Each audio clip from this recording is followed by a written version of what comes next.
ना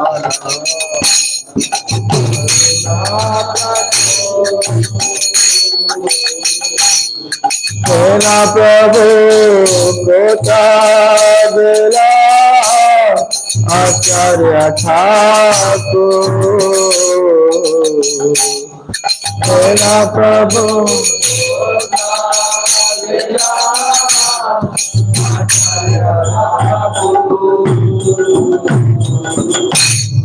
कहाँ मोरा स्वरूप रूप कहाँ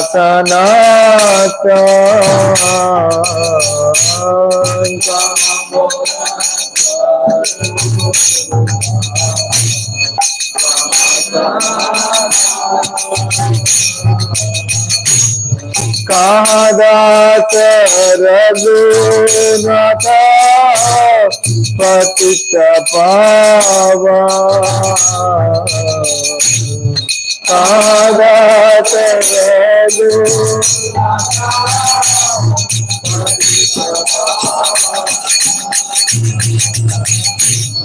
कहाँ मोरा भट युग कहाँ कबीरा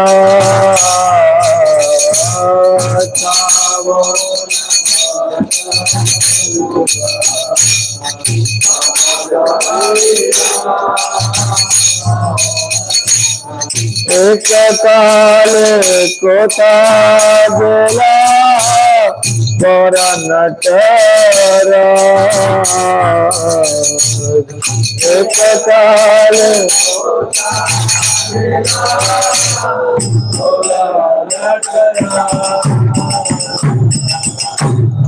पाषाणे कुटीर माथा अनले पशिब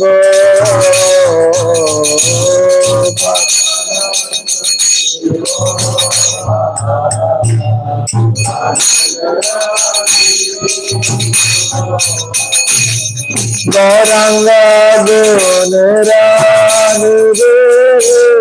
कोथा गेले पाब गौरंग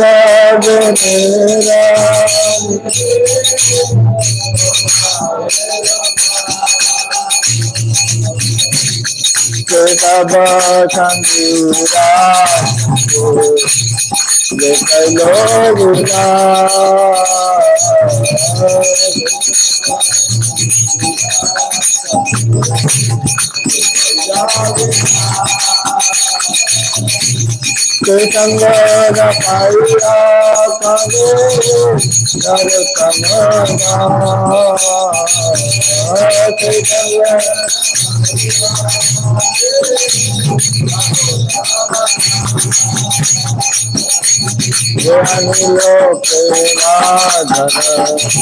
करुणा प्रभु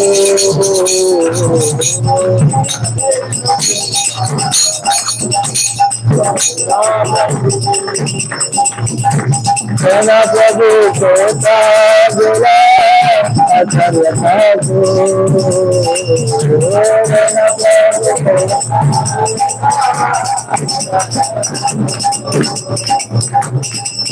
जय ओम विष्णुपाद परमहंस परिवार का आचार्य अष्टोत्तर सत श्रीमद कृष्ण कृपा श्रीमूर्ति अभय चरणारविंद भक्ति वेदांत स्वामी श्रील प्रभुपाद की जय।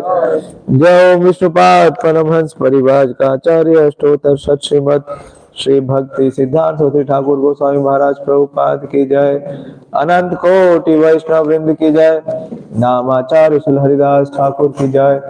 प्रेम से कहो श्री कृष्ण चैतन्य प्रभु नित्यानंद श्री अद्वैत गदाधर शिवासादि गौर भक्त वृंद की जय। श्री श्री राधा कृष्ण गोपीनाथ श्याम कुंड राधा कुंड गिरि गोवर्धन की जय। श्री वृंदावन धाम की जय। श्री मथुरा धाम की जय। श्री नवदीप मायापुर धाम की जय। पुरुषोत्तम क्षेत्र जगन्नाथपुरी धाम की जय। गंगा माई की जय। यमुना माई की जय। तुलसी देवी की जय। भक्ति देवी की जय। श्री जगदीश पंडित तिरुभावती महामहोत्सव की जय। शिलाजीव गोस्वामी तिरुभावती महामहोत्सव की जय। निताय गौर Premanandi. All glories to the assembled devotees, all glories to the assembled devotees, all glories to Sri Guru and Gauranga। तो महाप्रभु के दो अंतरंग पार्षदों का तिरुभाव है। जय जय श्री चैतन्य जय नित्यानंद,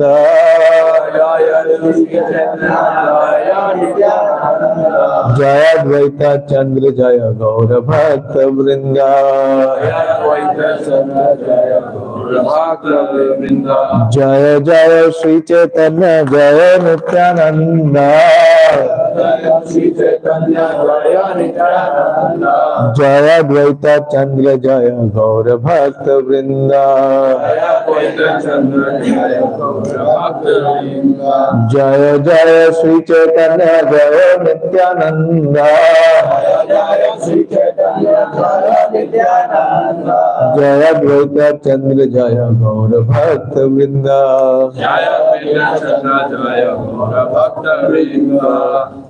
श्री जगदीश पंडित के बारे में पहले चर्चा करूंगा, क्योंकि उनका आविर्भाव चैतन्य महाप्रभु के आविर्भाव से पूर्व हुआ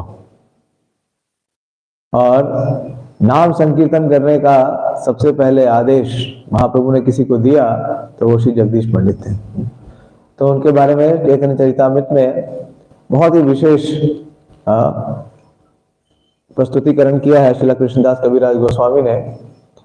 ये ऐसे पार्षद हैं कि जिनकी शाखा का नाम, उनका नाम नित्यानंद प्रभु की शाखा में भी है और महाप्रभु की शाखा में भी है। चैतन्य चरितामृत में दोनों शाखाओं में आदि लीला 10 और 11 दोनों में उनका वर्णन है। महाप्रभु के भी निकटतम पार्षद है और नित्यानंद प्रभु के भी निकटतम पार्षद है।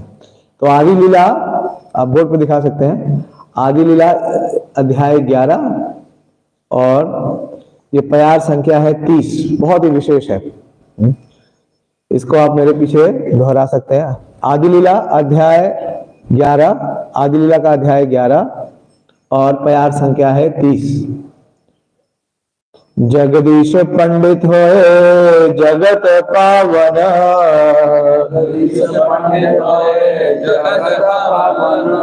कृष्ण प्रेमामृत वर्षे ये न वर्षाधन, ये न वर्षा घन। लगाओ।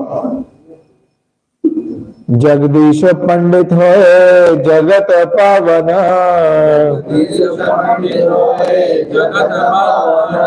कृष्ण प्रेमामृत वर्षे ये न वर्षा घन। जगदीश पंडित होए जगत पावन,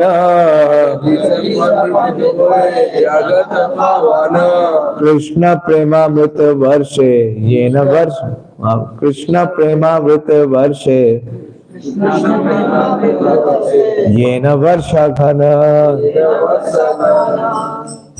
अगर किसी को याद है तो रिपीट कर लीजिए या मोबाइल में है तो। पंडित जगत पावन, जगदीश पंडित है जगत पावन, आ गया। प्रेमामृत वर्षे ये न वर्षा घन, कृष्ण प्रेमामृत वर्षे ये न वर्षा घन। पंडित है जगत पावन, जगदीश पंडित है जगत पावन, कृष्ण प्रेमामृत वर्षे ये न वर्षा घन, कृष्ण प्रेमामृत वर्षे ये न वर्षा घन। माता जी दोहराना चाहेंगे? जगदीश पंडित है जगत पावन, जगदीश पंडित है जगत पावन,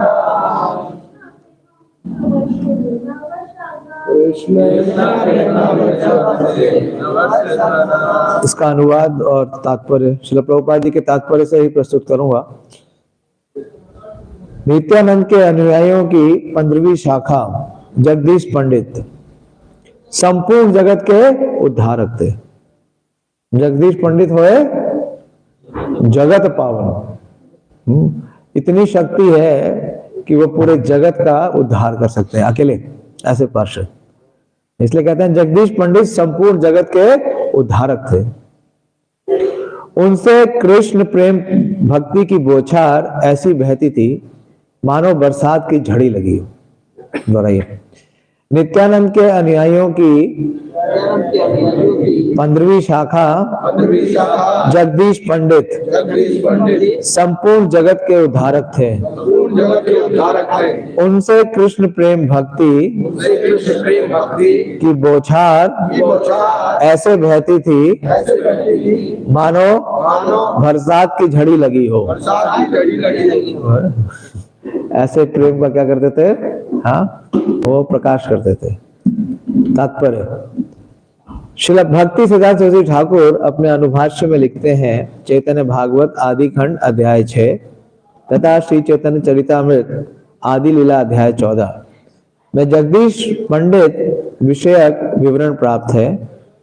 वे नदिया जिले के चकदा रेलवे स्टेशन के निकट यशोदा गांव के थे। तो इनका निवास का स्थान क्या है? यशोदा गांव। कोई गया नवद्वीप में? यशोदा चकदा भी गया? हाँ, अभी बता रहे हैं।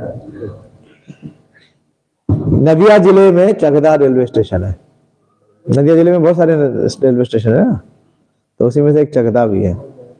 बहुत विशेष है चकदा, वहां पे बहुत विशेष विग्रह है, बताएंगे अभी।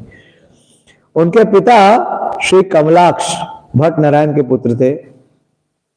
उनके माता पिता दोनों ही भगवान विष्णु के महान भक्त थे। उनकी मृत्यु के बाद, यानी कि माता पिता की मृत्यु के बाद, जगदीश अपनी पत्नी दुखिनी तथा भाई महेश के साथ, कुछ स्थानों पे इनके भाई का नाम क्या दिया गया है? महेश, और कुछ स्थानों पे क्या दिया गया है? हिरण्य। दोनों एक ही हैं। अपने जन्मभूमि छोड़कर श्री जगन्नाथ मिश्र तथा अन्य वैष्णवों की संगति में रहने के लिए मायापुर आ गए। तो देखिए, हाँ, सत्संग प्राप्त करने के लिए, संतों की संगति प्राप्त करने के लिए उन्होंने क्या किया? क्या दिया? कौन से स्थान को? जन्मभूमि को। ज्यादातर लोगों की बड़ी आसक्ति होती है। हाँ? हमारे स्टूडेंट्स होते हैं ना, जब उनको पोस्टिंग मिलती है तो कहाँ भाग जाते हैं? वो होम स्टेट में सत्संग त्याग के भाग जाते हैं वो। लेकिन देखिए, आचार्यों के जीवन से हमें क्या शिक्षा मिलती है कि जहां दुर्लभ मानव जन्म सत्संग तरह रे भव सिंधु रे। तो इन्होंने छोड़ दिया, जैसे ही माता पिता का देहांत हुआ उन्होंने वो जन्म स्थान छोड़ दिया और कहाँ आ गए? मायापुर। किसका संग प्राप्त करने के लिए? श्री जगन्नाथ मिश्र और भक्तों का।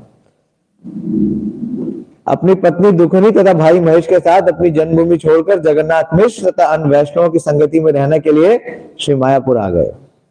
चैतन्य महाप्रभु ने जगदीश को जगन्नाथपुरी जाकर हरि नाम संकीर्तन आंदोलन करने का प्रचार करने का आदेश दिया। तो फर्स्ट पर्सनालिटी, पहले व्यक्ति ऐसे विशेष महाप्रभु के पार्षद कि महाप्रभु ने पुरी जाने से पूर्व ही क्या किया?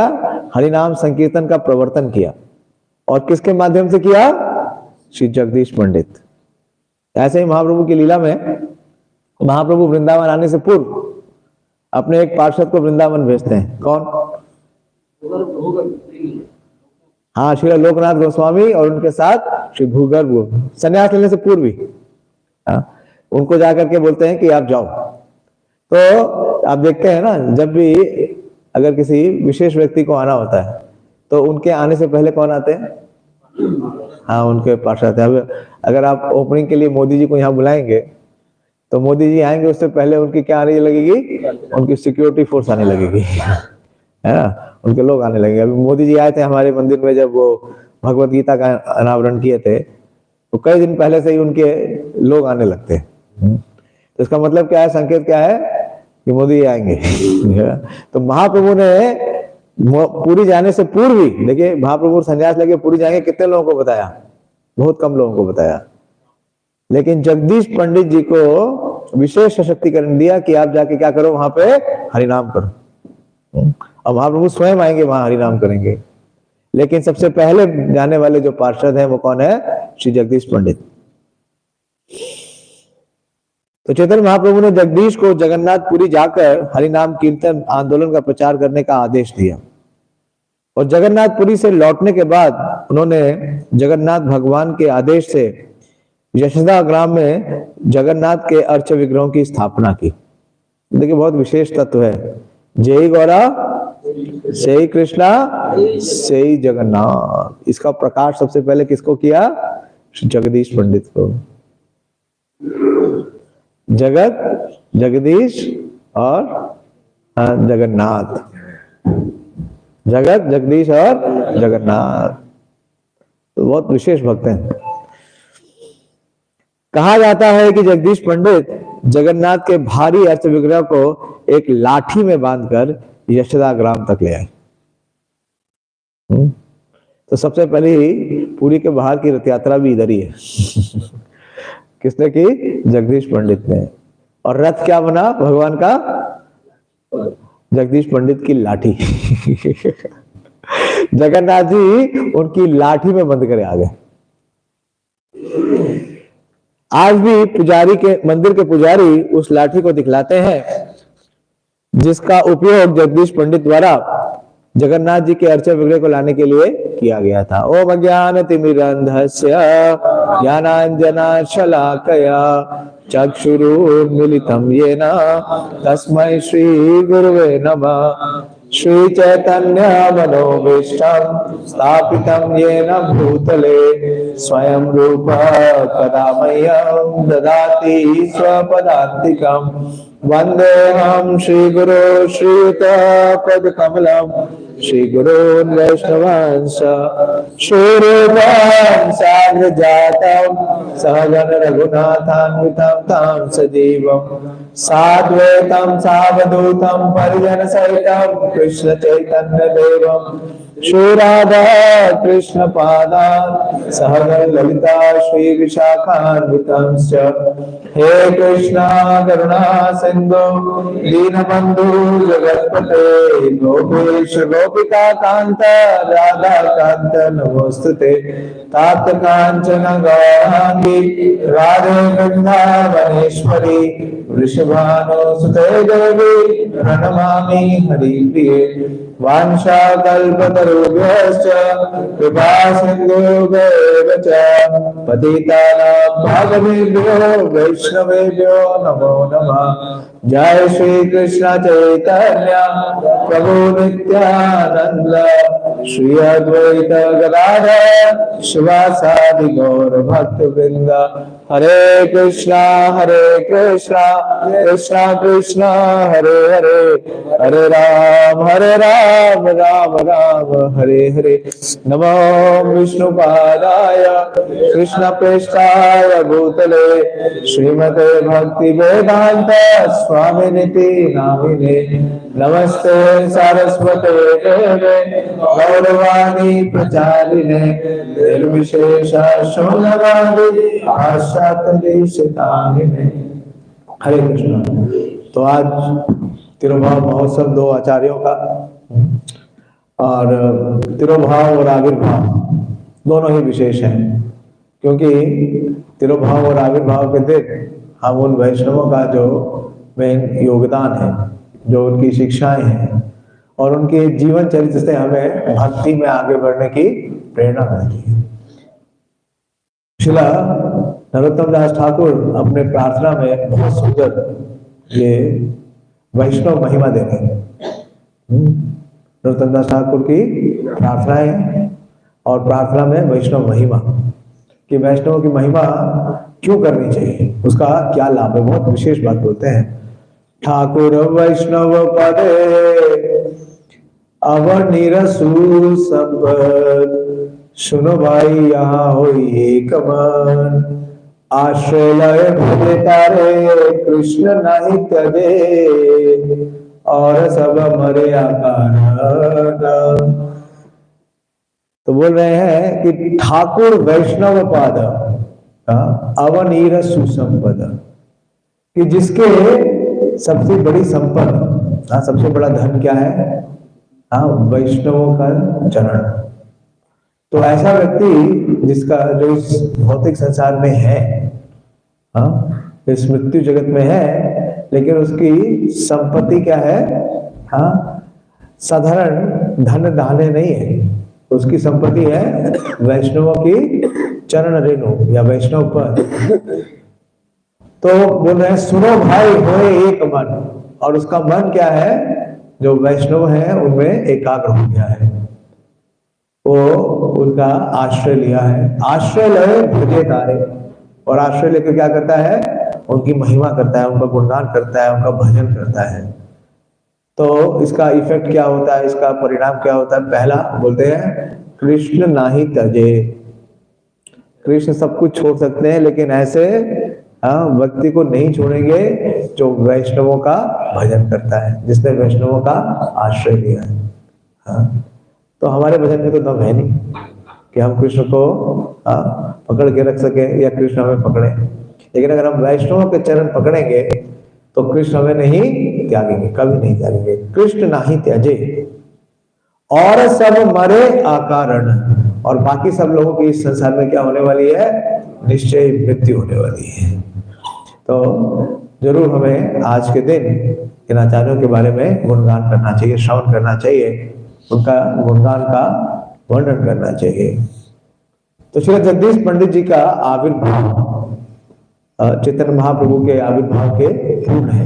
चैतन्य भागवत आदि खंड के दूसरे अध्याय में 98 और 99 बयान में श्री वृंदावन दास ठाकुर बतलाते हैं कि पूर्व सब जन्मिलो ईश्वर आज्ञाए, कि चैतन्य महाप्रभु यानी पूर्ण जो ईश्वर है, उनकी आज्ञा से महाप्रभु के आविर्भाव के पूर्व उनके कई पार्षदों ने आविर्भाव किया।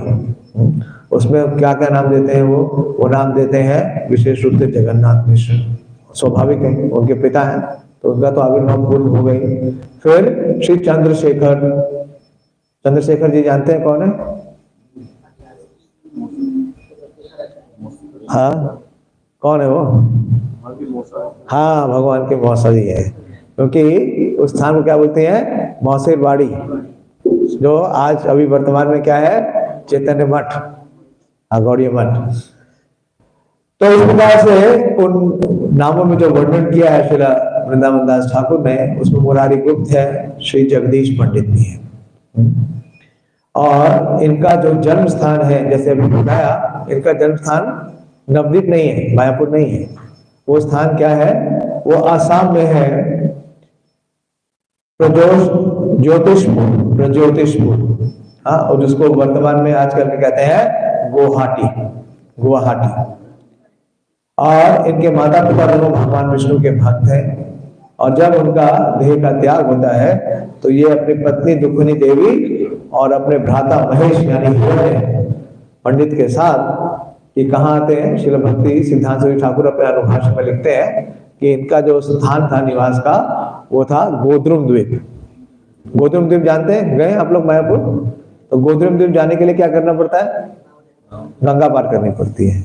उतने पास भी नहीं थे, थोड़ा दूर थे, हाँ, गोद्रुम द्वीप में रहते थे। और इनकी मित्रता थी किसके साथ, श्री जगन्नाथ मिश्र के साथ। श्री जगन्नाथ मिश्र और मायापुर के वैष्णवों का संग प्राप्त करने के लिए इन्होंने अपना जो जन्म स्थान है उसे त्याग दिया। तो इस प्रकार से विवरण आता है श्री चैतन्य भागवत में, बहुत विस्तार है, और चैतन्य चरितामृत में इसका सारांश है कि जब निमाई बहुत छोटे थे, मुश्किल से 2 वर्ष की अवस्था के हो गए, तो आप जानते हैं निमाई पहले क्या करते थे, रोते थे, और जब भी निमाई रोते थे तो सब माताएं और सब नवदीप वासी क्या करते थे, हरि हरि हरि हरि, और महाप्रभु हंसते थे और नृत्य करते थे। लेकिन एक दिन वो ऐसा रो रहे हैं, सब उन्हें मतलब रोना बंद कराने का प्रयास कर रहे हैं, लेकिन वो रोना बंद नहीं कर रहे। तो इसका वृतांत थोड़ा सा दिया है चैतन्य चरितामृत में। जगदीश पंडित और हिरण्य महाशय, यार कृपा कैले पाले प्रभु कि अभी चैतन्य महाप्रभु की शाखा में भी वर्णन है। अभी हमने नित्यानंद प्रभु की शाखा बतलाई थी, किसको याद है शाखा नंबर कौन सी थी? 15। हाँ, वेरी गुड, 15। लेकिन यहाँ महाप्रभु की कौन सी शाखा, ये 31वीं शाखा। जगदीश पंडित थे और 32वीं शाखा हिरण्य महाशय थे, दोनों भ्राता, जिन पर महाप्रभु ने अपने बाल्यकाल में अहेतु की कृपा प्रदर्शित की थी। अब वो अहेतु की कृपा क्या है? पूर्व काल में जगदीश पंडित कृष्ण लीला में एक महान नर्तक थे और उनका नाम चंद्रहास कहलाते हैं। हिरण्य पंडित के बारे में कहा जाता है कि वो एक रात जब नित्यानंद प्रभु मूल्यवान रत्नों से सुसज्जित होकर घर में ठहरे थे, तो एक बड़ा चोर रात भर रत्नों को चुराने का प्रयास करता रहा, किंतु असफल रहा। बाद में श्री नित्यानंद प्रभु के पास आकर उसने आत्मसमर्पण किया। तो अब वो कृपा क्या है? यारे कृपा कैले प्रभु, हाँ, बड़ा दयामय, बाल्यकाल में एकादशी विष्णु मांगी खाइला बने। तो जब एक दिन बाल अवस्था में महाप्रभु ने एक जिद कर ली, देखा ना, बाल हट, रोने लगे और सबके चुप कराने पे भी चुप नहीं हो रहे थे। तो आखिर पूछा माता ने, सची माता ने, कि आखिर क्या लोगे? बच्चा जब ज्यादा जिद करता है ना, किसी हाल में नहीं मानते तो पूछते हैं ना माता है कि आखिर क्या चाहिए तुम्हें, हाँ, क्या डिमांड है? तो डिमांड है बताओ, अगर पॉसिबल होगा तो पूरी करेंगे। तो क्या डिमांड रखी इन्होंने? विष्णु नैवेद्य मांगी खाइला बने। तो चैतन्य महाप्रभु ने काशी के दिन इन दोनों के घरों से भोजन की भिक्षा मांगी और इसे खाया। तो पहली बात तो यह है कि 2 वर्ष की अवस्था में जो बालक है, उसे ये कैसे पता कि आज एकादशी? पता चलता है? नहीं पता चलता। और बालक को ये भी नहीं पता होता कि एकादशी के दिन क्या खाना है, क्या नहीं खाना है। तो गोकुल में जगदीश और हिरण्य पंडित थे, उन्होंने एकादशी के दिन भगवान के लिए बहुत ही विशेष नैवेद्य बनाए। नैवेद्य समझते हैं ना, भोग ऑफरिंग। हाँ, जैसे आप फेस्टिवल्स में बनाते हैं, जगन्नाथ जी के लिए कितना भोगा बनाते हैं? 56 से ज्यादा ही बनाते हैं ना प्रभु। हाँ, इस्कॉन में तो 1000, 2000, 3000 भोग बनते हैं। जितना आपके ऑल्टर में साइज है, ऑल्टर छोटा पड़ जाता है, भोग रखने की लिए स्थान कम मिलता है। तो इतने प्रकार के विभिन्न नैवेद्य बनाए हैं। क्यों? क्योंकि एकादशी के दिन जो जीव तत्व है उसके लिए निषेध है कि अन्न नहीं खाना, ठीक है? क्योंकि जीव को क्या होना है? शुद्ध होना है। हाँ, लेकिन भगवान को थोड़ी शुद्ध होना है। तो भगवान के लिए कोई निषेध नहीं है, उनको सामान्य की तरह ही नैवेद्य लगाए जाते हैं। तो बहुत विशेष प्रकार के व्यंजन बनाए। हाँ, श्री महेश पंडित जी ने देखो, जगन्नाथ जी को पकड़ो उनको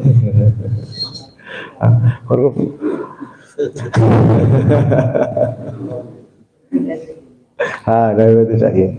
जगन्नाथ जी तो कृपा करते हैं ना, जितना खिलाओगे उतने प्रसन्न हो जाएंगे। तो इस प्रकार से वो जिद करने लगे, रोने लगे कि जाइए और वहां से लेके आए। बताइए, देखिए महाप्रभु की लीला। हाँ, महाप्रभु की लीला के बारे में एक बड़ा सुंदर प्यार कबीरदास गोस्वामी लिखते हैं कि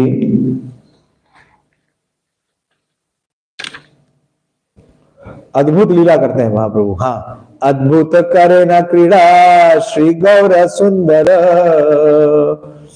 यही खान यही चाहे से परम दुष्कर।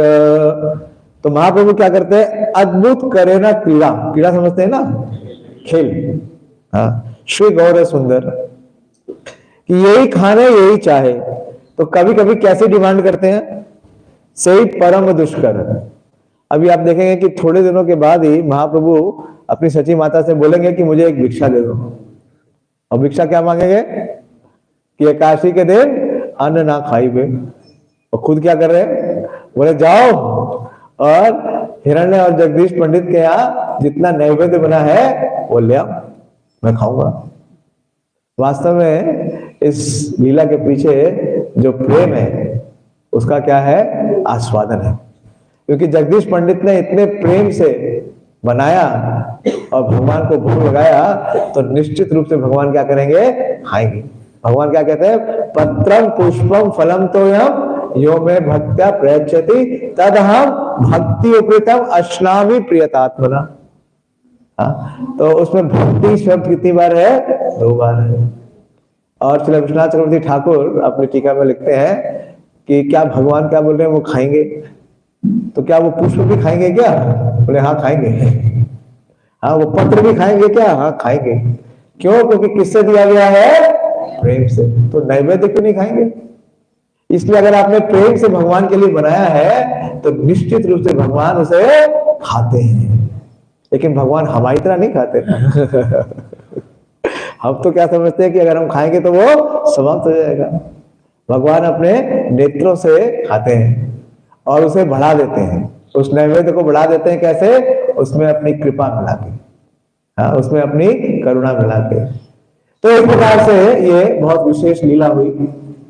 और जैसा हमने सुना कि जब निमाई थोड़े बड़े हुए और निमाई ने क्या किया, नवद्वीप में संकीर्तन प्रारंभ किया।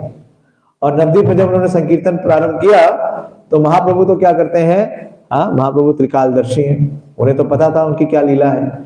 तो उन्होंने महेश जगदीश पंडित जी को भेजा, कहा जगन्नाथपुरी, कि आप जाइए जगन्नाथपुरी और वहां हरिनाम संकीर्तन शुरू करिए। और जब ये जगन्नाथपुरी पहुंचते हैं श्री जगदीश पंडित, तो जाकर के जगन्नाथ जी का दर्शन करते हैं और जो महाप्रभु का आदेश है उसका पालन करते हैं, हाँ, हरिनाम करते हैं। ऐसे करते हुए 1 वर्ष बीत गया और 1 वर्ष बीतने के बाद वो वापस नवद्वीप लौट रहे थे। तो जब वो नवद्वीप लौटने लगे तो उन्हें भगवान जगन्नाथ से बहुत विराग हुआ। जैसे श्रील प्रभुपाद जी लिखते हैं जलदूत में, किससे विराह हो रहा है?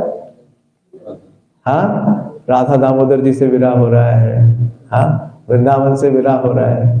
तो जब लौटने लगे श्री जगदीश पंडित तो उन्हें बहुत विराह होने लगा, किससे? जगन्नाथ जी से। तो जब उन्हें जगन्नाथ जी से बहुत विराह होने लगा तो जगन्नाथ जी उनके स्वप्न में प्रकट हुए और बोले कि तुम चिंता मत करो, मैं तुम्हें कभी छोड़ूंगा नहीं, मैं हमेशा तुम्हारे साथ रहूंगा। तो इसी वर्ष क्या होगा? नव कलेवरम होगा। नव कलेवरम जानते हैं? आपके पास जगन्नाथ जी हैं, पुरी में जो जगन्नाथ जी हैं उनका नव कलेवरम होता है। नव कलेवरम समझते हैं? 2 प्रकार से नव कलेवरम होता है। एक तो होता है कि उसी डिटीज को क्या करते हैं कि दोबारा से पेंट कर देते हैं, लेकिन जो परंपरा पुरी में है कि 12 वर्ष के पश्चात दूसरा विग्रह आता है, विग्रह चेंज होता है, उसे नव कलेवरम कहते हैं। तो जब दूसरा विग्रह आता है तो बहुत विशेष एक अनुष्ठान होता है कि जो विग्रह स्थापित था वो विग्रह रहता है और जो नया विग्रह है वो भी साथ में रहता है, और अंदर में केवल जो बहुत ही निकटतम जो हेड पुजारी है वो वहां रहता है, और भगवान में से जो ब्रह्म है, जो दारू ब्रह्म है, वो एक से दूसरे में ट्रांसफर होता है। हाँ, उसके अंदर जो भगवान की जो बेली है, नाभि है, उसके अंदर कुछ तुलसी होती है और कुछ चंदन होता है, हाँ, और वो उसमें कोई विकार नहीं आता और वो ट्रांसफर की जाती है और वो कोई देख नहीं सकता। अगर कोई देखने का प्रयास करेगा तो उसके प्राण समाप्त हो जाएंगे। तो भगवान ने कहा कि नव कलेवरम होने वाला है, तो अब की बार क्या करते हैं हम कि जो पुराना विग्रह है वो मैं आपके साथ चलूंगा। ऐसा श्री गौर गोविंद महाराज के जीवन में भी आपने सुना है। गौर गोविंद महाराज कहाँ पे थे? हाँ, गदाईगिरी में। तो गदाईगिरी में जो विग्रह थे बहुत सुंदर श्री गोपाल जी, तो वो सपने में आए गौर गोविंद महाराज के और बोले कि मैं आपके साथ चलूंगा। तो गौर गोविंद महाराज कहा कि मेरे सपने में आने से क्या होगा? मेरे सपने में आने से तो मुझे विग्रह मिलेगा नहीं। आपको किसके सपने में आना पड़ेगा? जिसके पास विग्रह है।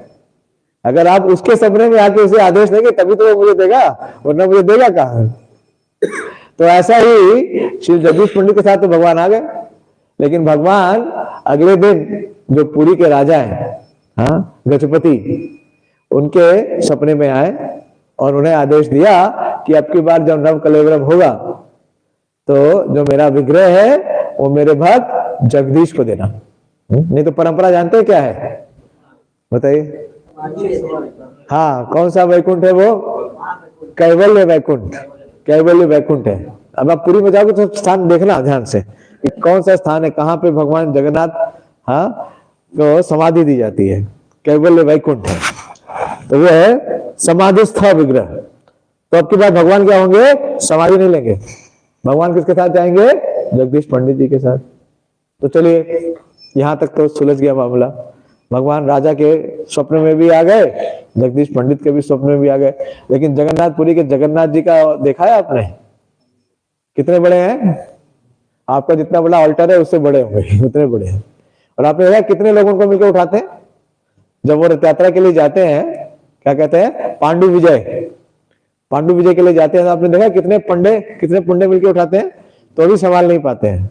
हाँ, कम से कम 20, 25, 30 पंडे होते हैं और उनके लिए रुई के तकिए लगाए जाते हैं, वो तकिए सब फटफटाए जाते हैं, इतने भारी हैं, इतने बड़े हैं। जगदीश पंडित ने कहा मैं आपको उठाऊंगा कैसे आप मेरे साथ जाने को तो तैयार हो, हाँ, लेकिन मैं ले जाऊंगा कैसे तो भगवान ने कहा चिंता मत करो, मैंने उसका भी अरेंजमेंट कर दिया है।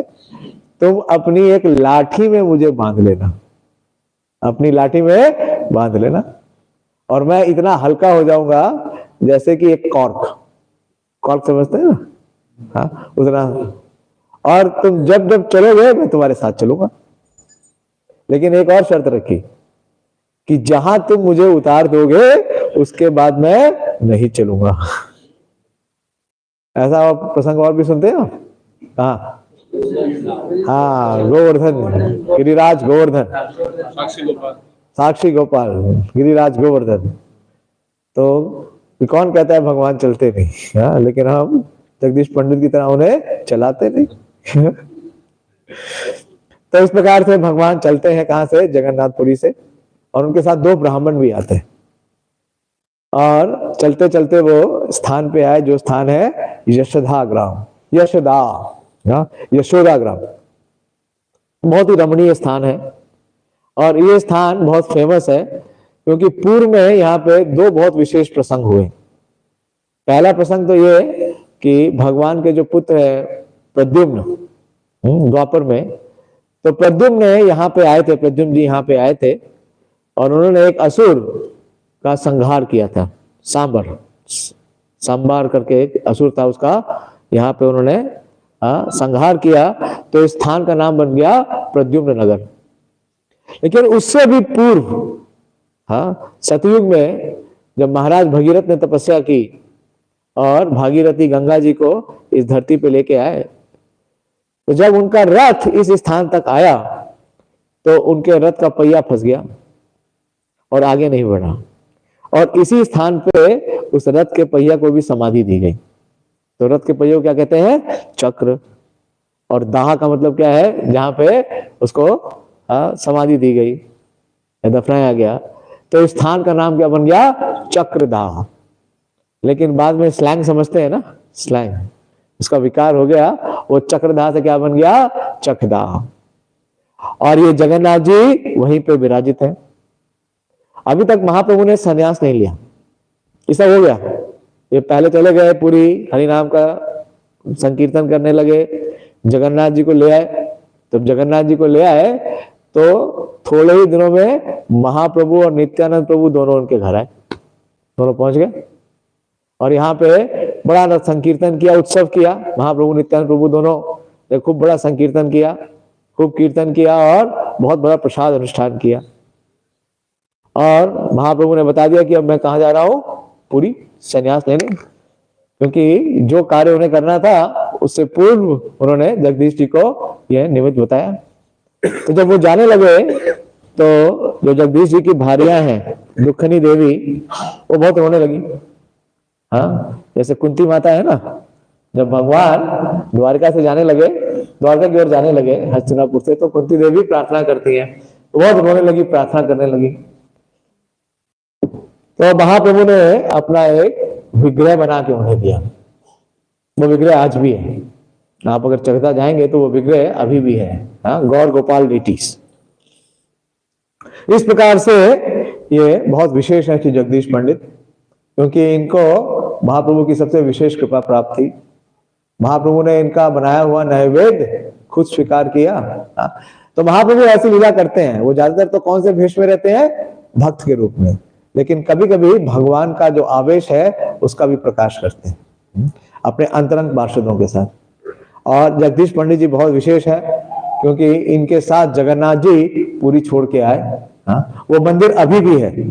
आप भी अगर अभी भी आप चगरा में जाएंगे तो वही जगन्नाथ जी का मूल विग्रह है। वहां पे श्री गौर गोपाल का भी विग्रह है और वहां पे एक और विग्रह है श्री राधा वल्लभ। और आप गौड़िया मठ के पास ये सेवा है और इनका आप दर्शन कर सकते हैं। तो आज के दिन हम श्री जगदीश पंडित जी के चरणों में यही प्रार्थना करें कि जिस प्रकार से उनका महाप्रभु के प्रति समर्पण है, प्रेम है, उस तरह हमारे जीवन में भी हो। हम भी महाप्रभु के इस संकीर्तन आंदोलन में कुछ सेवा कर सके। श्री जगदीश पंडित तिरुभाव तिथि महामहोत्सव की आज हमारे परंपरा के बहुत ही विशेष आचार्य श्रील जीव गोस्वामी का भी तिरुभाव है। वंदे रूप सनातन रघुयुगो श्री जीवा गोपाल खो। और श्री नरोत्तम दास ठाकुर क्या कहते हैं? ए छह गोसाई कोरी चरण वंदन, यहाँ होते विघ्ननाश अभीष्ट पूर्ण। तो हमारी भक्ति में जितने भक्ति विघ्न विनाशक कौन है? नरसिंहदेव भगवान। लेकिन नरसिंहदेव भगवान के साथ ही साथ विघ्न का नाश करने की जो शक्ति है वो छह गोसाइयों में है। महाप्रभु के ऐसे तो बहुत सारे अनुयायी हैं, बहुत सारे ब्राह्मणों ने, बहुत सारे नवद्वीप वासियों ने और बहुत सारे पूरे भारतवासियों ने महाप्रभु के महाप्रभु की शिक्षाओं को स्वीकार किया। लेकिन महाप्रभु ने अपनी शिक्षाओं का विशेष रूप से अपने संदेश का प्रकाश किसके माध्यम से किया? इन छह गोस्वामियों के माध्यम से।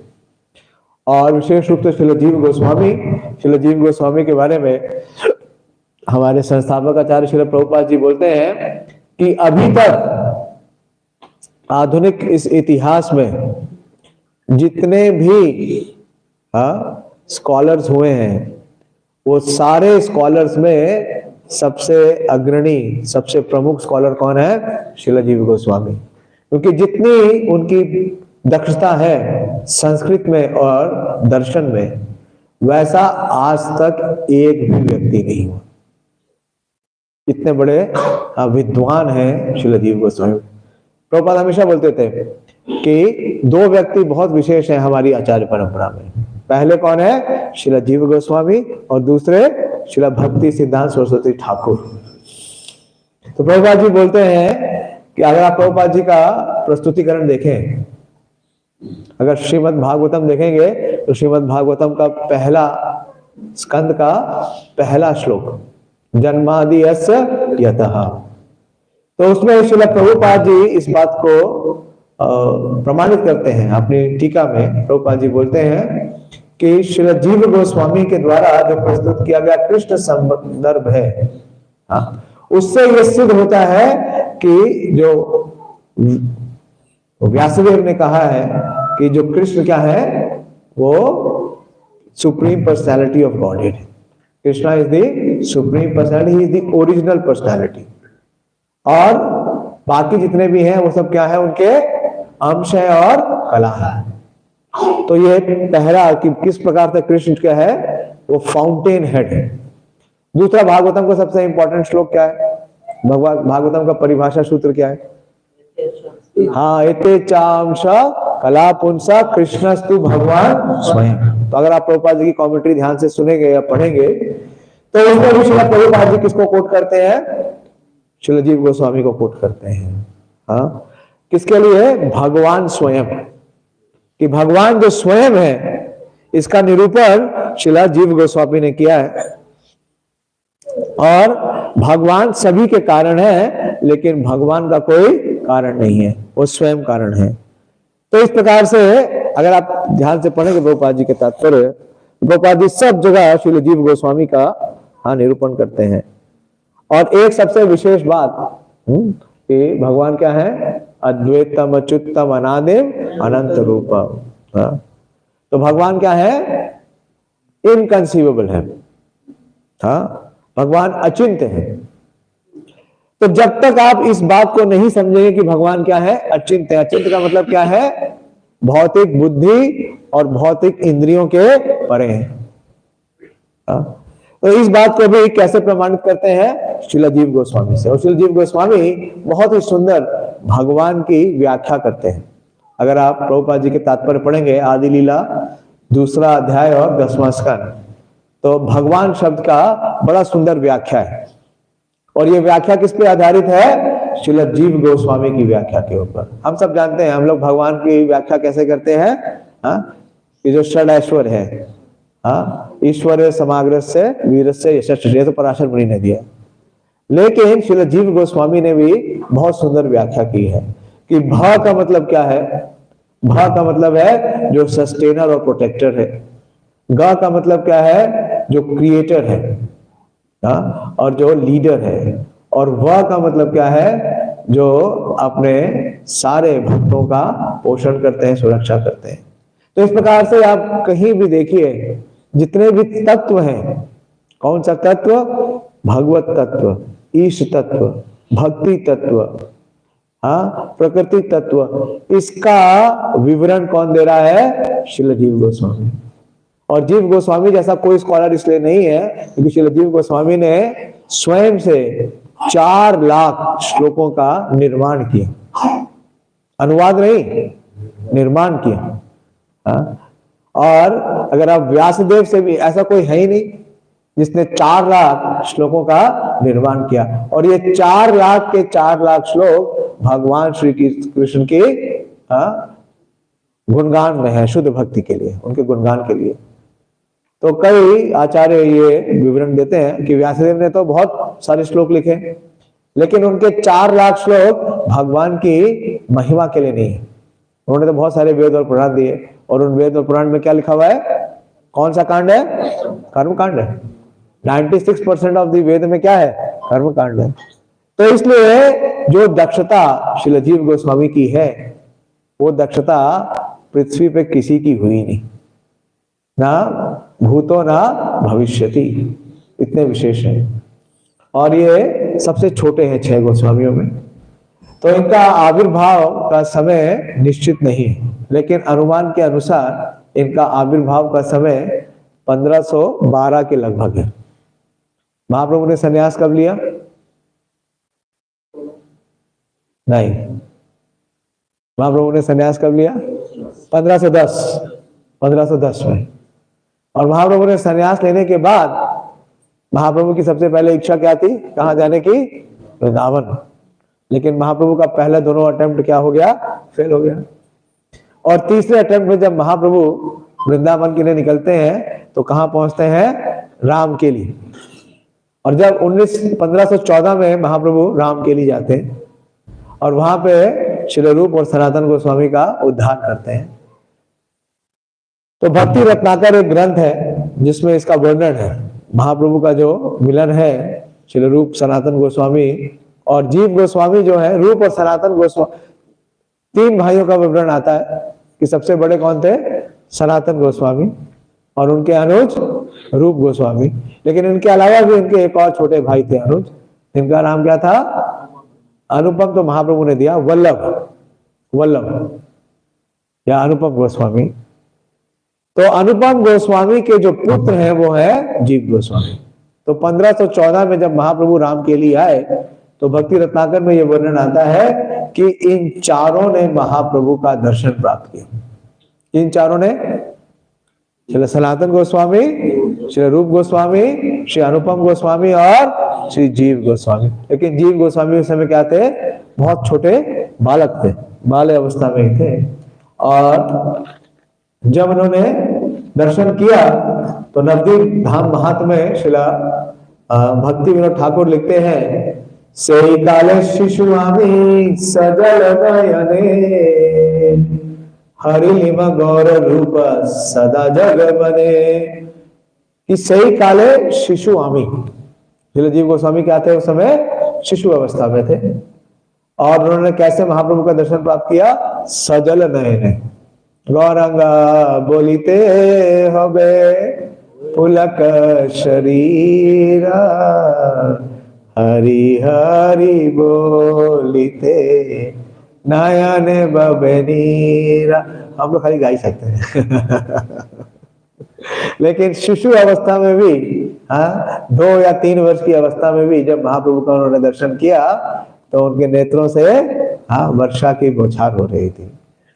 और एक दर्शन मात्र महाप्रभु का, क्या कहते हैं, गौर रूप सदा जग मने, कि उनके मन में वो चैतन्य महाप्रभु की जो छवि है वो सदा के लिए, हाँ, बस गई, छप गई। और फिर कुछ ही समय में आप जानते हैं क्या हुआ। 1514 में श्री रूप गोस्वामी और अनुपम गोस्वामी ने क्या किया, राम के लिए छोड़ दिया, वो चले गए वृंदावन। और उसके पश्चात श्रील सनातन गोस्वामी को क्या किया, कैद कर लिया। तो देखिए कितनी विपदा आ गई, और सारा धन समाप्त हो गया, क्योंकि धन क्या किया, श्रील रूप गोस्वामी ने बांट दिया, और जो बचा था वो सनातन गोस्वामी ने उस मुस्लिम जेलर को दे दिया। तो ऐसी अवस्था में ये शिशु जीव अपनी माता के साथ, हाँ, राम के लिए में था, लेकिन इनका सामान्य बालक की तरह व्यवहार नहीं था।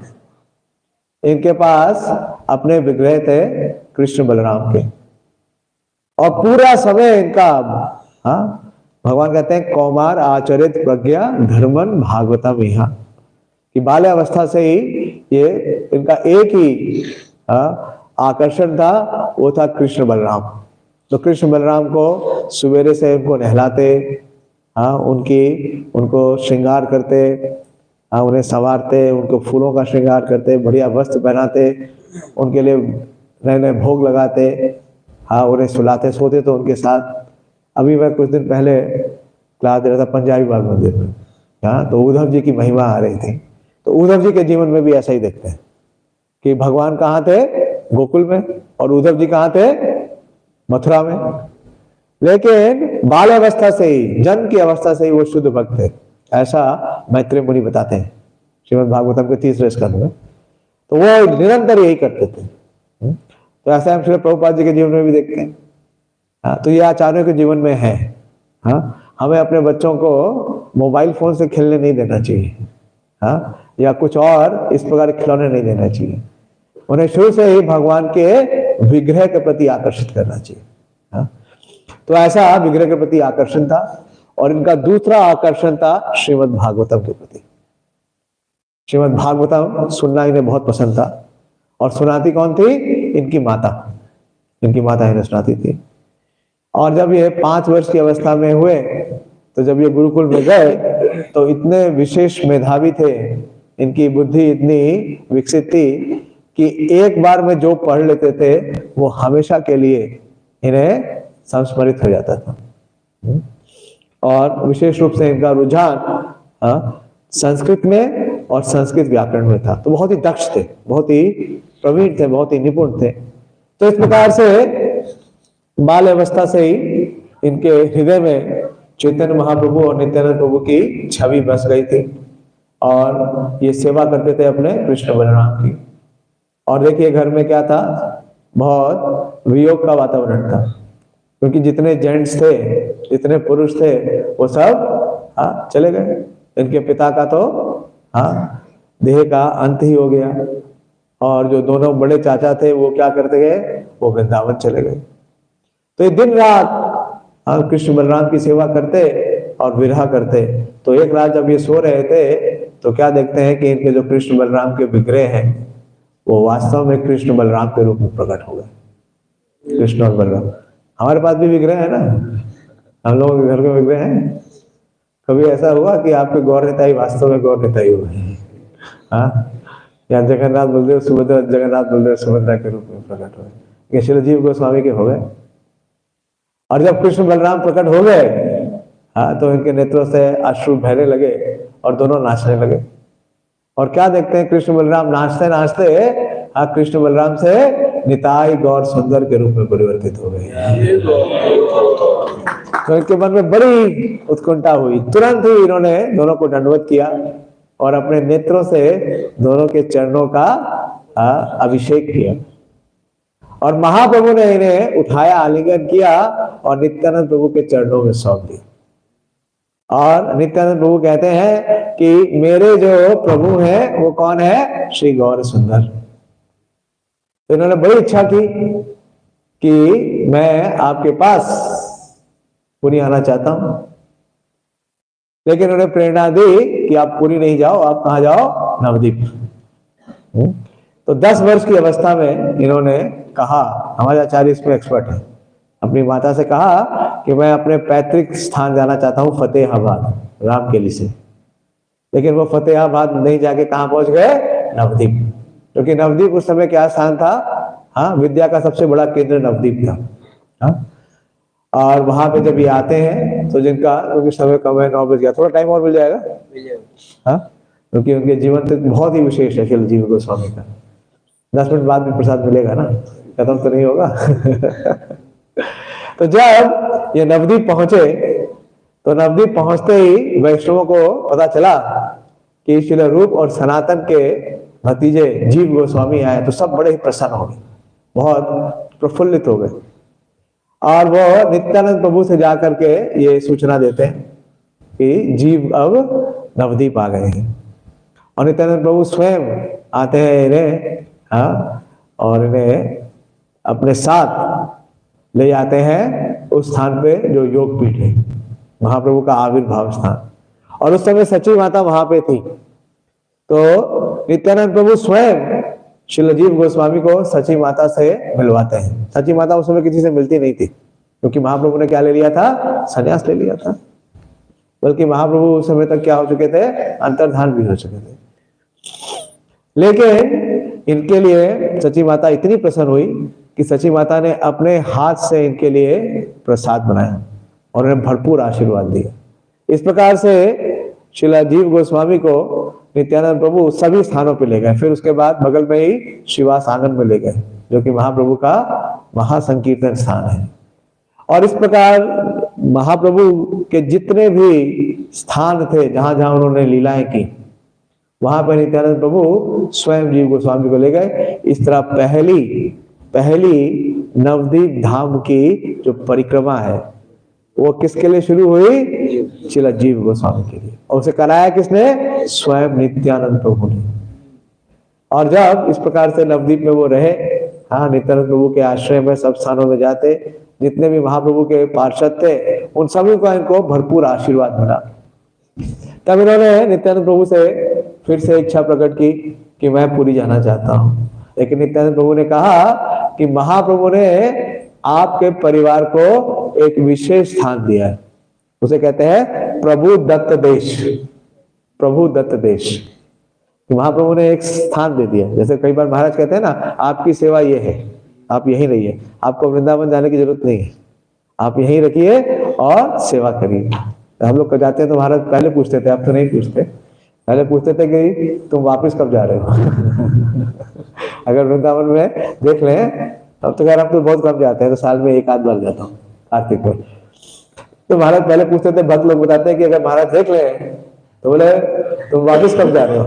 क्यों? क्योंकि महाराज ने सेवा दे दी। प्रभु दत्त देश, जो आदेश गुरु का मिला है वहां पर टिक करके आप सेवा करेंगे तो आपको निश्चित रूप से क्या प्राप्त होगा, वृंदावन। ऐसे उछल कूद करने से नहीं प्राप्त होगा। वो सहजी अभाव हो जाएगा। तो नित्यानंद देखिए कहां से आ रही परंपरा, ऐसा नहीं। क्या बोला जीव गोस्वामी ने, कहा जाना चाहते हैं, पुरी। लेकिन महाप्रभु के आदेश का पालन करने के लिए नित्यानंद प्रभु ने क्या कहा, कहां जाना है आपको, वृंदावन। उन्होंने कहा कि श्रील रूप गोस्वामी और सनातन गोस्वामी को, हाँ, वृंदावन का स्थान मनोनीत किया है और आपके लिए सेवा है कि आप जाके उनको असिस्ट करें। और मैं चाहता हूं कि जब आप वृंदावन जाएं तो बीच में काशी जाएं, और काशी में एक विद्वान है श्री सार्वभौम भट्टाचार्य के शिष्य। कौन से वाचस्पति, हाँ, विद्या वाचस्पति नहीं है, मधुसूदन वाचस्पति। मधुसूदन वाचस्पति जो कि सार्वभौम भट्टाचार्य के शिष्य है। विद्या वाचस्पति के बारे में जानते हैं, वो कौन है, बोलिए।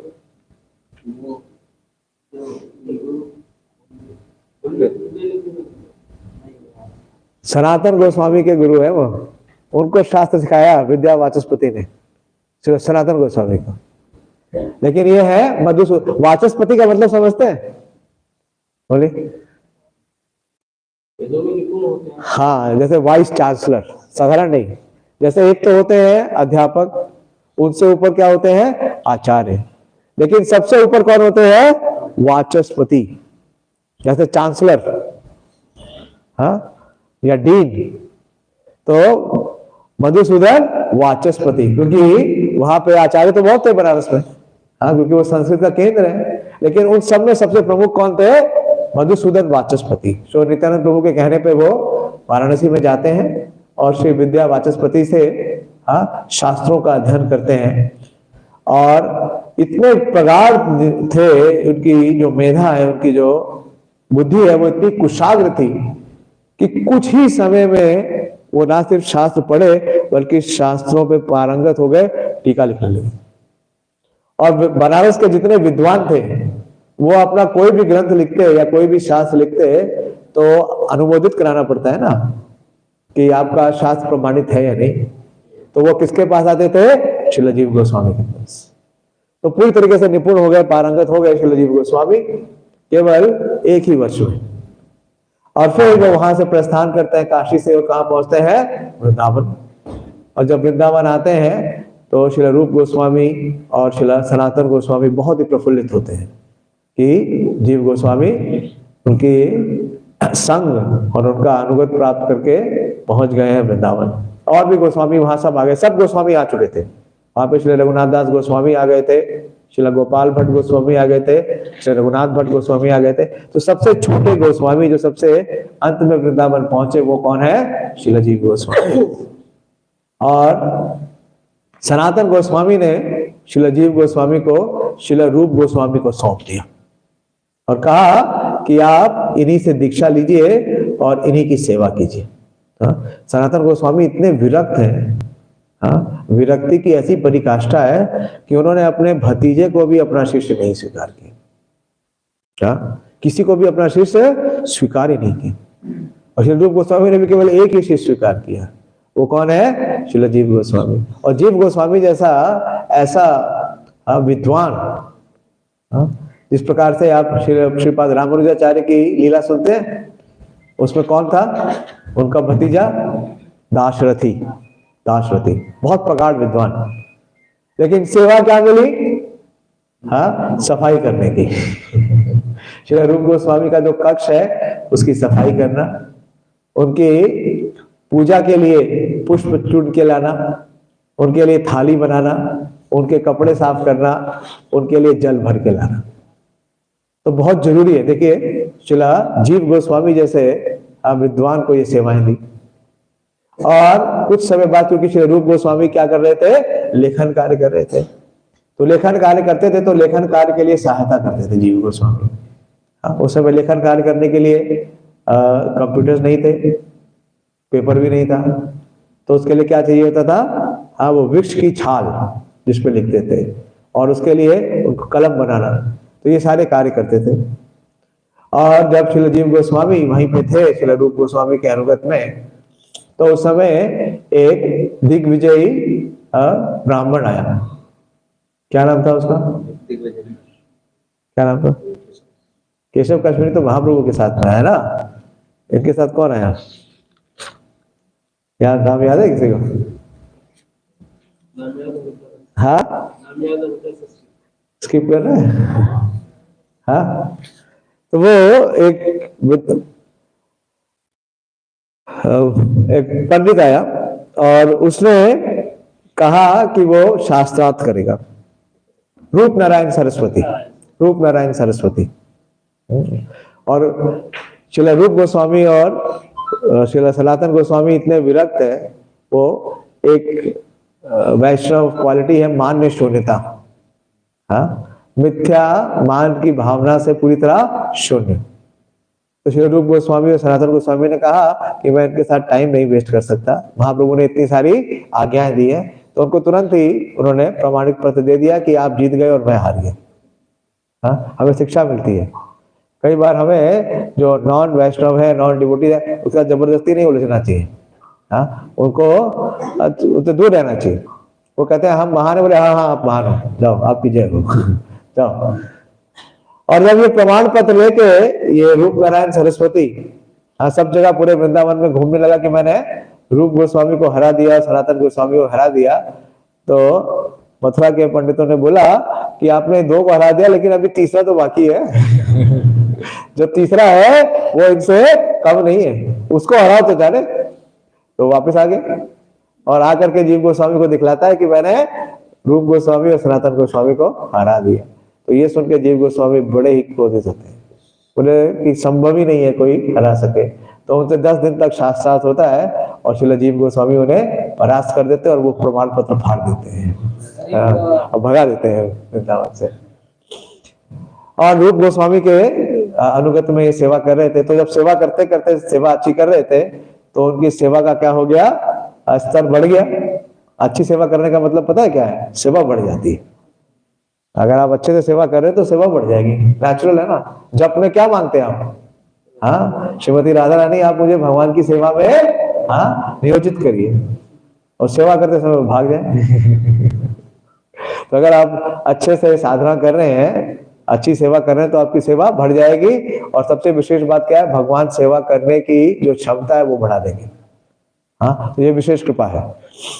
तो उन्हें श्री रूप गोस्वामी ने जब भक्ति रसामृत सिंधु का लेखन कार्य शुरू किया तो उन्हें एडिटिंग का कार्य दिया कि जो लेखन कार्य करते थे श्री रूप गोस्वामी उसको दोबारा पढ़ते थे कौन, श्रीला जीव गोस्वामी। तो जब भक्ति रसामृत सिंधु का मंगलाचरण लिख लिया श्रीला रूप गोस्वामी ने, तो वहां पे एक और वैष्णव आए वृंदावन में, श्री वल्लभाचार्य। तो महाप्रभु ने श्री रूप गोस्वामी और सनातन गोस्वामियों को 4 आदेश दिए थे वृंदावन जाने से पूर्व। जानते हैं वो 4 आदेश क्या है? पहला है भगवान की लीला स्थलियों का पता लगाना। दूसरा, भगवान के जो शिव विग्रह हैं उनको पुनर्स्थापित करना। तीसरा, भक्ति के जो विधि है उसका लेखन कार्य करना और उसका जो मापदंड है उसे स्थापित करना। और उसके साथ साथ एक और कार्य किया कि जितने भी बंगाल और उड़ीसा से वैष्णव आएंगे उनको वृंदावन में रहने की व्यवस्था कराना और उन्हें वृंदावन दर्शन कराना। ठीक है, ये भी साथ में आदेश है। हाँ, आप चैतन्य चरितामृत पढ़ेंगे, उसके तात्पर्य में प्रभुपाद जी लिखते। हाँ हाँ, वो तो है ही है, भक्ति के ऊपर पूरी बुक्स लिखा ही है उन्होंने। और वैष्णव सदाचार का प्रमाण भी देना अपने जीवन से, अपने व्यवहार से। और ये भी आदेश दिया कि जितने भी उड़ीसा और बंगाल से वैष्णव आएंगे तो उनके रहने का, उनका प्रबंधन का कार्य करना। तो प्रबंधन का कार्य रूप गोस्वामी के ऊपर आया, वल्लभाचार्य का। और वल्लभाचार्य जब श्री रूप गोस्वामी से मिले तो पहले भी मिल चुके थे 2 स्थानों पे। तो उन्होंने पूछा कि रूप आप क्या कर रहे हो? रूप गोस्वामी ने कहा, क्योंकि वो महाप्रभु के समकालीन है, उन्हें अपना गुरु के भाई का ही दर्जा देते थे श्री रूप गोस्वामी। उन्होंने कहा कि श्रीपाद, मैं भक्ति रसामृत सिंधु प्रस्तुत करने का प्रयास कर रहा हूं। तो उन्होंने कहा दिखाओ क्या लिखा है। तो जब उन्होंने वो मंगलाचरण देखा तो उन्होंने कहा कि रूप, आपने इसमें जो मुक्ति है उसको स्पृहा कहा है, मतलब मुक्ति को पिशाचिनी कहा है। तो उन्होंने कुछ उसके अंदर त्रुटि पाई। और बगल में ही कौन बैठे हुए थे? जीव गोस्वामी। लेकिन जब 2 बड़े वैष्णव बात करें तो बीच में बोल सकते हैं? नहीं बोल सकते। तो इनको पहले से ही बहुत संताप था। किसके ऊपर था? रूप नारायण सरस्वती के ऊपर। लेकिन अब ये मौका देख रहे थे कि कब इन्हें वल्लभाचार्य से अकेले वार्ता करने का अवसर मिले, ताकि उनके अंदर जो ये त्रुटि की भावना है उसको ये क्या करें, उसका निरूपण करें, निवारण करें। तो एक दिन वल्लभाचार्य गंगा यमुना से स्नान करके आ रहे थे और शिवजीव गोस्वामी जा रहे थे। तो दोनों की वार्ता हो गई और उन्होंने बताया कि मेरे गुरुदेव से त्रुटि हो ही नहीं सकती, संभव ही नहीं है, क्योंकि उन्होंने जो पिशाचिनी शब्द इस्तेमाल किया है वो मुक्ति की स्पृहा के लिए किया है, मुक्ति को पिशाचिनी नहीं कहा है। तो इस प्रकार से उन्होंने उसका निवारण किया और बहुत प्रभावित हुए वल्लभाचार्य। और आकर के रूप गोस्वामी से बोले कि तुम्हारा जो शिष्य है ये तो बहुत ही विशेष है। बोले ये है कौन? तो रूप गोस्वामी ने कहा कि ये मेरा ही भतीजा है। तो बताया कि इसकी तो दक्षता बहुत विशेष है, इसने तो मेरा संशय दूर कर दिया। लेकिन शिक्षा देने के लिए श्री रूप गोस्वामी ने क्या किया कि इस बात को स्वीकार नहीं किया। उन्होंने जीव गोस्वामी को कहा कि आपका जो आचरण है वो वृंदावन के योग्य नहीं है। आप वृंदावन में नहीं रह सकते। अगर आपके हृदय में इतनी मान भावना है तो आप वृंदावन में नहीं रह सकते। हाँ? विषय छाड़िया कबे शुद्ध हो बे मन, कबे हम हेरी वो श्री वृंदावन। तो कोई विषय वासना तो थी नहीं, लेकिन ये हल्की सी कौन सी भावना थी? हाँ, मान की या अपमान की। और श्री रूप गोस्वामी ने उन्हें बहिष्कृत कर दिया कि आप वृंदावन से बाहर चले जाओ। तो श्री जीव गोस्वामी के हृदय में बड़ा वज्रपात हुआ। हाँ, वो रोते रहे और करे क्या कि गुरु का आदेश का पालन करना है। तो यमुना के पार एक गुफा थी जिसमें मगरमच्छ रहते थे, वहां कोई नहीं आता था। उसी गुफा में रहने लगे और भजन करने लगे और दिन रात रोते थे। हाँ। लेकिन ऐसी अवस्था में भी उन्होंने अपना लेखन कार्य नहीं बंद किया। उन्होंने षड संदर्भ दिए, जो कि हमारे गौड़िया वैष्णव फिलॉसफी के सबसे बड़ा सिद्धांत है। षड दर्शन जानते हैं ना, वो श्रील जीव गोस्वामी ने वहां किया। तो इस प्रकार से श्रील जीव गोस्वामी अपना लेखन कार्य कर रहे थे और एक दिन वहां पे श्रील सनातन गोस्वामी पहुंच गए। सनातन गोस्वामी को वहां की महिलाएं बोलती हैं कि ब्रज में एक ऐसा बाबा आया है जो मधुकरी भी नहीं करता। हाँ, वो यमुना का पानी पी लेता है और रह जाता है।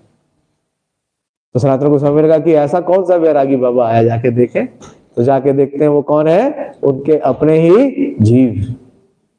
और इतने उनका जो शरीर है वो पूरा जर्जर हो गया। ये अवस्था देख करके श्री सनातन गोस्वामी उन्हें लेकर रूप गोस्वामी के पास आते हैं और रूप गोस्वामी से कहते हैं कि रूप, आप महाप्रभु की शिक्षा का पालन नहीं कर रहे। महाप्रभु ने आपको क्या शिक्षा दी है बताओ? तो महाप्रभु की शिक्षा क्या है? हाँ, पहला क्या है? नामे रुचि। पहली क्या है? नाम में रुचि, भगवान के नाम में रुचि। हरे कृष्णा कृष्णा कृष्णा हरे हरे, हरे राम राम राम हरे। हमारे नाम में रुचि है और रुचि है, जबरदस्ती करना पड़ता है। करना है, करना पड़ेगा, इसलिए कर रहे हैं। हाँ, अगर कोई बोले कि आज नाम नहीं करना तो खुश हो जाएंगे, आज छुट्टी हो गई। तो पहला है नाम में रुचि, और दूसरा क्या है? वैष्णव सेवा। तो वैष्णव सेवा तो कर रहे। और तीसरा क्या है? जीवे दया। तो जब उन्होंने कहा जीवे दया, तो सनातन गोस्वामी ने कहा जीवे दया में हमारा जीव भी आता है।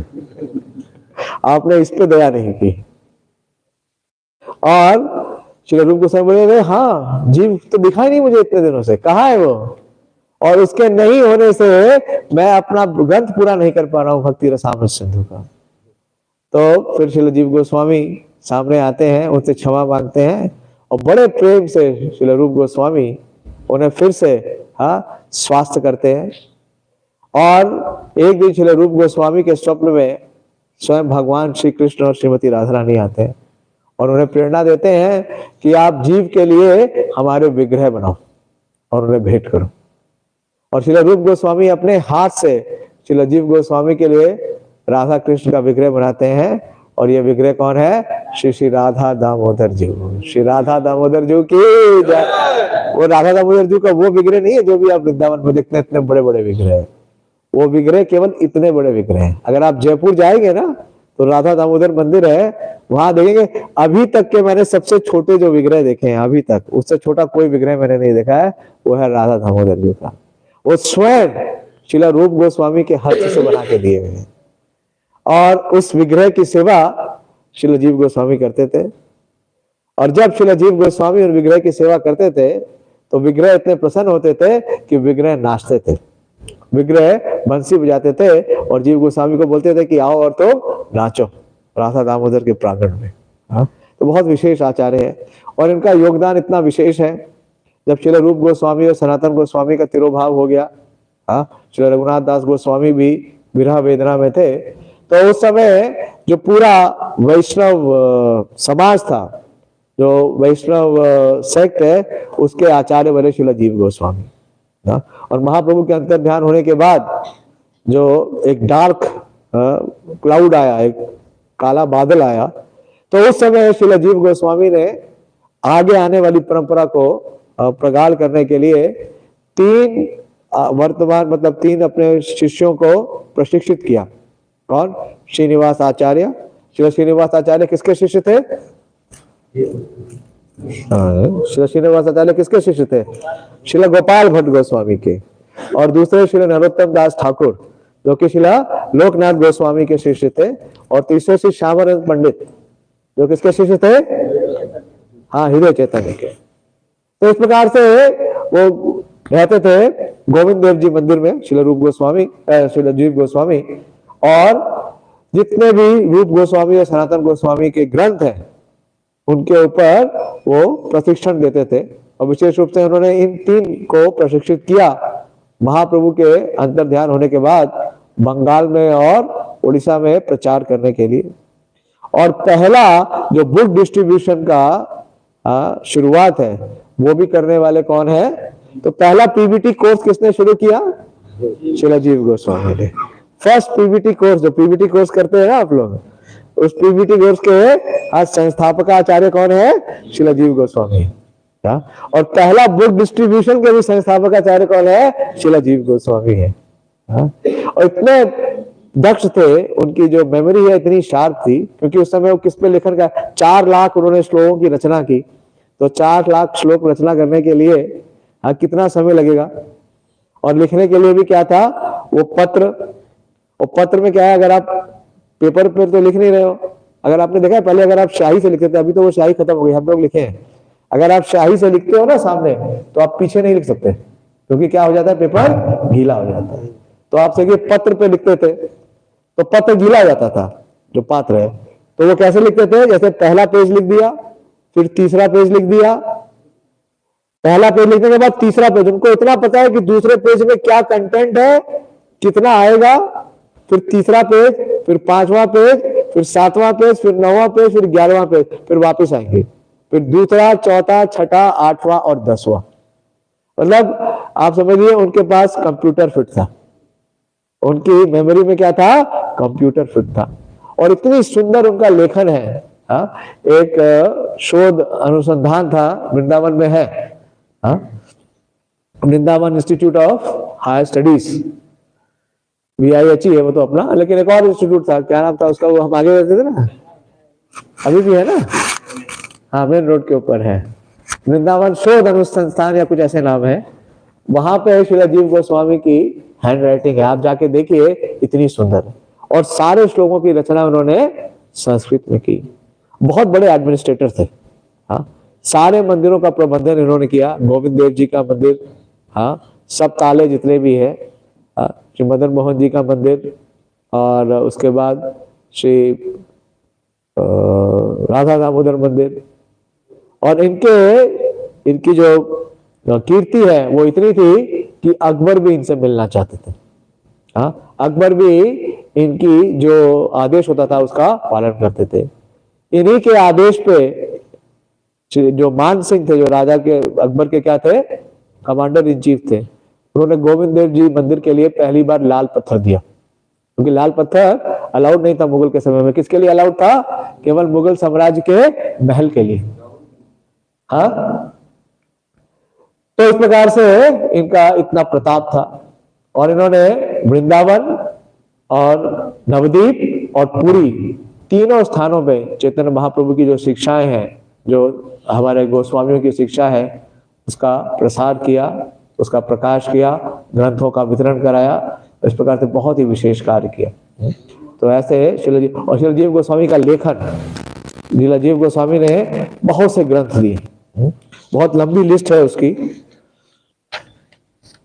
और उनकी जो रचनाएं हैं उसमें सबसे विशेष उनका योगदान है षड संदर्भ।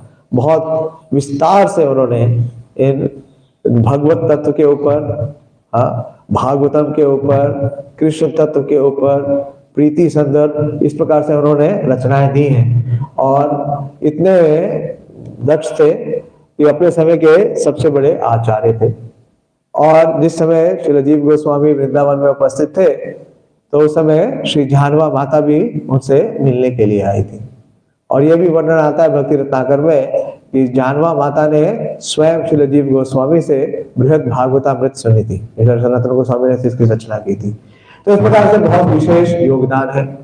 और प्रचार करने की भी जो संरचना है, जिसे श्रील भक्ति विनोद ठाकुर ने बाद में इसका विस्तार किया, उसकी रूपरेखा किसने तैयार की थी? श्रील जीव गोस्वामी ने। तो इस प्रकार से हम देखते हैं कि हमारे इस संप्रदाय में, इस वैष्णव संप्रदाय में जितना भी प्रचार हो रहा है, जितना भी प्रसार हो रहा है, उसके मूल जो सूत्रधार है वो कौन है? श्रील जीव गोस्वामी। वैसे श्रील जीव गोस्वामी को हमारा बारंबार प्रणाम है। श्रील जीव गोस्वामी तिरुभाव तिथि महामहोत्सव की, और आज के दिन उनका तिरुभाव दिवस है, तिथि है। हरे कृष्णा। तो मैं समाप्त करूंगा, थोड़ा लंबा हो गया। हाँ बोलिए प्रभु, बोलिए।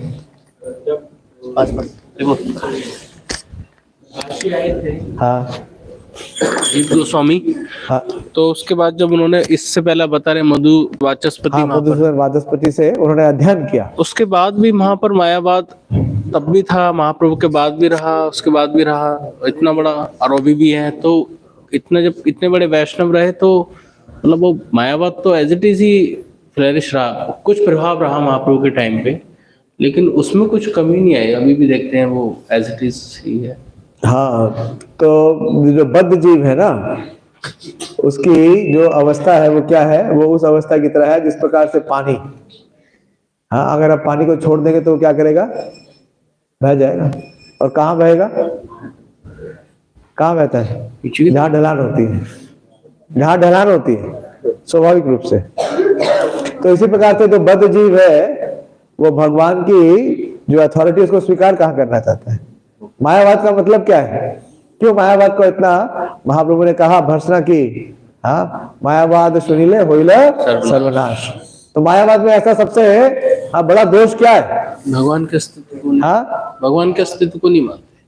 भगवान के अस्तित्व को तो मानते लेकिन भगवान के रूप को नहीं मानते। और एक और सबसे बड़ा उनका सबसे बड़ा जो निषेध है, वो भगवान की सेवा नहीं करना चाहते। भगवान की सेवा नहीं करते। कहते भाई मायावादी सेवा करता है भगवान की? हाँ, भगवान का सच्चिदानंद रूप नहीं मानते और भगवान की सेवा नहीं करते। तो जो ये मायावाद है, हाँ, ये तो बहुत प्रबल है। कलयुग जब तक रहेगा मायावाद रहेगा, मायावाद रहेगा। 10,000 जो शिष्य कन्वर्ट किए थे वैष्णव, उसमें हाँ, उसके बाद फिर जीव गोस्वामी, उसके बाद फिर मधुसूदन वाचस्पति। अरे प्रभु उसकी बात छोड़िए, आप नवदीप की बात करिए। हाँ, नवदीप में जैसे महाप्रभु के सारे अंतरंग पार्षद थे। नवदीप क्या है? अभी भी वहां पे कौन सा वाद है? मायावाद का एक छंद रूप है। कौन सा है? सहजियावाद है या नहीं? कितने सारे सहजिया ग्रुप है? कितने? 13 या 14। और वहां पे अभी भी देखिए बंगाल में मायापुर में कौन है? शाक्त है। कितने शाक्त है? वैष्णव ज्यादा है या शाक्त ज्यादा है? शाक्त। कैसे संभव? मेरा क्वेश्चन इसके, अगर इतना बड़ा चेंज आया था तो उसके बाद क्या प्रचार नहीं हुआ या क्या हुआ? हाँ, ये अच्छा प्रश्न है आपका। इसलिए हमें हमेशा प्रयास करना पड़ेगा प्रचार करने का, क्योंकि जैसे ही हमारा प्रचार कमजोर होगा, ये मायावाद या अन्य जितने वाद हैं इनका प्रभाव बढ़ जाएगा। महाप्रभु के अंतर ध्यान होने के बाद ही जानवा माता जब आई, हाँ, तो उन्होंने आगे क्या कहा कि बंगाल की स्थिति क्या हो चुकी है? बहुत ही भयावह हो गई है। वहां पे स्मार्त, शाक्त और सहजियों का प्रभाव हो गया। और आप देखिए इन तीनों आचार्यों के जाने के बाद फिर हो गया। नरोत्तम दास ठाकुर ने इतना प्रचार किया, लेकिन अंतिम समय में उनके क्या हुआ? जो स्मार्त थे वो उन्होंने कभी स्वीकार किया? नहीं किया। तो जो लोग बहुत भाग्यशाली हैं उन्हीं का हृदय परिवर्तन होता है, बाकी लोगों का हृदय परिवर्तन होता नहीं। तो जिस पे कृपा हो गई है उसी के हृदय में परिवर्तन होगा। और कृपा का मतलब क्या है? कर और पा। जो स्वीकार ही नहीं करेगा उसके ऊपर चाहे आप जितनी बारिश होती है ना, तो बारिश तो सब जगह समान होती है, लेकिन कुछ जगह फूल उगते हैं, बाकी जगह फूल उगते हैं नहीं उगते हैं ना। तो फिर हम बारिश का दोष दे दें? बारिश का दोष है क्या? नहीं। तो ये है कलयुग में, इसलिए कलयुग को क्या है, कलयुग में एक ही आधार है कि चैतन्य महाप्रभु का आश्रय स्थान प्राप्त करें। जो नहीं प्राप्त करेगा उसका दुर्भाग्य। तो ठीक है प्रभु, धन्यवाद। करो का शिला जी गोस्वामी तिरुभाति महामहोत्सव की जय। शिला जगदीश पंडित तिरुभाति महामहोत्सव की जय। बताइए गौर प्रेमानंद पांडव प्रेम प्रभु जी की